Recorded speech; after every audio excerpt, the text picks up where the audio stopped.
Kingsman: The Golden Circle was written by Jane Goldman and Matthew Vaughn and directed by Matthew Vaughn. I've been a massive fan of this pairing for a long time. Kick-Ass is one of my favourite films, and it's not because I think it's a masterpiece. It's because when Matthew Vaughn and Jane Goldman make stuff, I can tell how much passion and love has gone into it. I've talked about this on this channel before, but when Kick-Ass was being made, no studio wanted to touch it. Matthew Vaughn basically funded it off his own back, and obviously he can do that because he's Matthew Vaughn, he's married to Claudia Schiffer, and his best mate is Brad Pitt. But still, he didn't want to compromise his own vision, so he did it himself. It's basically an independent film. It doesn't look like one, but it absolutely is. And then Kick-Ass 2 came out, and well, it's not good. But it wasn't the same team who made it. It was a different director, so I basically put it down to that. And then Kingsman: The Secret Service came out, and I couldn't have loved it more. It was everything that Kick-Ass was, but for the spy genre. Kick-Ass did really well critically, but it didn't really take off at the box office, whereas Kingsman blew up. Critics loved it, audiences loved it, it made a load of money, so obviously a sequel was going to be made. Matthew Vaughn's never done a sequel before, so I took this as a good sign that he thought there was something in this, there was something worth telling, there was something worth him sticking around for. But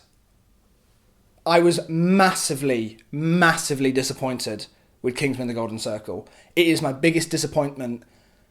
Oh, I can't remember the last time I felt the punch in the gut that I felt when I saw this movie. I'm going to get into some spoilers in this video because I feel like I have to in order to get across how I feel about it. But before I do that, I'm going to explain to you why I think the first Kick-Ass and Kingsman work and why they don't really lend themselves to sequels. At the beginning of Kick-Ass and Kingsman, they both exist in our world, in our reality. It's very grounded, and you get introduced to characters who are aware of comic books and movies. Throughout the film, they reference Spider-Man in Kick-Ass, and James Bond is mentioned a lot in Kingsman. But throughout the film, those references get less and less. So by the third act, it's kind of like the film is saying, we're a proper superhero film now, we're a proper spy film, we don't need to reference those other ones because we're standing shoulder to shoulder with them. The stuff that happens at the end of Kick-Ass would have been parodied at the beginning of Kick-Ass. And the same goes for Kingsman. Eggsy starts out as a chav in a council estate and then ends up in a tailored suit saving the world. So by the time you start the sequel, the character's already up here. There's no progression. Where do you go? He's a spy now, but we've got spy movies already. The reason why we liked you is because you were sort of picking apart that genre whilst also being a part of it. It's not really a comedy anymore. It's not really funny enough to be, and it's not taking itself seriously as a spy.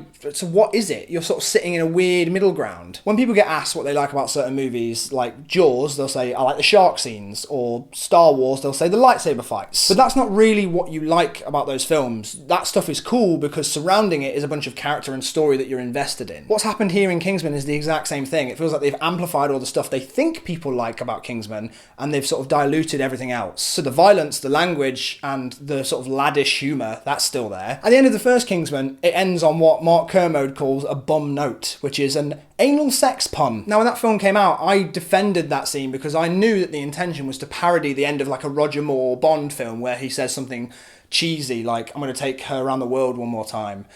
It's taking the innuendo of Bond sex scenes and sort of amplifying it to a ridiculous degree.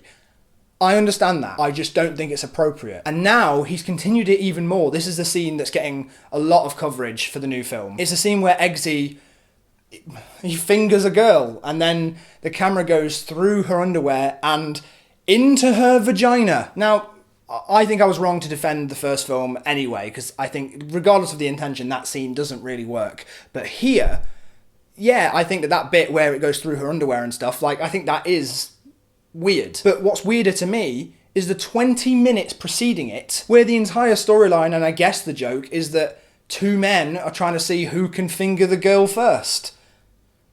Why? Right, okay, so the cast of this movie. Why is Elton John in this film?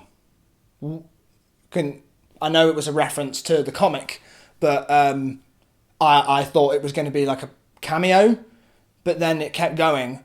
And then he kept looking at the camera and smiling, and they kept obviously editing around his horrible acting. And there's a bit where he's flying through the air doing a kick, and then he looks at the camera and smiles, and I, in the cinema, was like, what was that? The first one took a lot of pride, it seemed, that they'd hired Taron Egerton, a completely unknown actor, to play the main role. The thing that they referenced was the first Star Wars movie, that when Mark Hamill was cast as Luke Skywalker, you didn't know who he was, so he was just Luke Skywalker. But then, they put him alongside Colin Firth, who's never been in an action movie before, and made him do one of the best action scenes maybe of all time. That is lightning in a bottle, and obviously you can't recreate that twice. But it seems to me like they didn't even try. Three things. First of all, why have you brought Colin Firth back from the dead? That is, you remove all stakes. Like, the thing about the first movie was that they actually say it. this isn't that kind of movie. And then they kill him, and that's supposed to be unpredictable, it's supposed to be fresh, it's supposed to be different. And then in this movie you go, oh, actually, I sort of wish we hadn't done that because I like the dynamic between those two, so we're just going to find some convoluted, weird spy gadget way of bringing him back. Because Colin Firth died, you genuinely believe that anything can happen in this world. And bringing him back, that completely undoes all that work. And even though you do kill Roxy and you do kill Mark Strong's character, I don't really feel anything. Because for all I know, you could decide to bring them back if you wanted to. And also, playing with the logic of your own franchise, if you can create a gel that brings people back from the dead, why don't you have some sort of gadget that can disarm a mine? Why does Mark Strong have to do that? Number 2, it feels like this film was thinking more about the poster than the film when they were casting it. It spends a lot of the time in the movie with people turning around like they're in a sitcom going, oh, Jeff Bridges is in this film.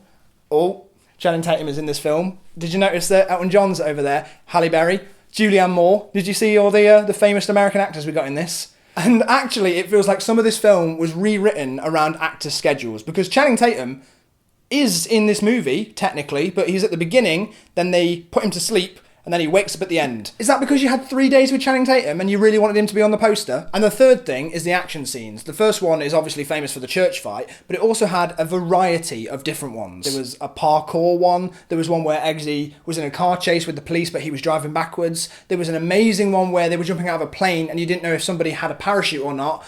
Like, in this one, it's just all fighting. None of it seemed to even attempt to come close to the church fight. Did you just put that out of your mind? Did you go, oh, we probably shouldn't even try and top that one because there's no chance we can? Like, nothing came close to it being as memorable as that. So, those are my thoughts on Kingsman: The Golden Circle. If you enjoyed it, I'm glad. I don't want this to take away from your enjoyment. If you got something out of it that I didn't, good. And it's not just that I'm disappointed in the film. I genuinely feel a little bit disappointed in Matthew Vaughn and Jane Goldman, because I've been a champion of theirs for years, and it feels like this is a massive misstep. They completely missed the mark, in my opinion.